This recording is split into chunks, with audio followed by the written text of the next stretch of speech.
మూక పంచసతి పాదారవింద శతకము 20వ శ్లోకము.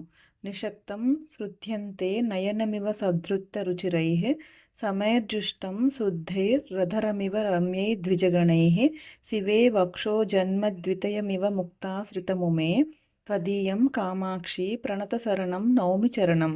అమ్మా కామాక్షి, మంగళరూపిణి, నీ అందమైన కళ్ళు శృత్యంతముగా చెవి చివరగా అనగా విశాలంగా ఉన్నట్టు నీ పాదాలు కూడా శృత్యంతాల మీద ఉపనిషత్తుల మీద ఆసక్తి కలిగి ఉన్నాయి.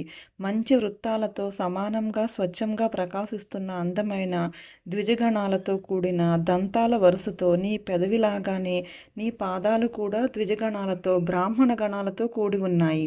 నీ స్తనద్వయం ముక్తాశ్రయమై ముత్యాల మాలతో ఉన్న విధంగానే నీ పాదాలు కూడా ముక్తాశ్రయమై ముక్తి కోరే వారికి ఆశ్రయమై ఉన్నాయి.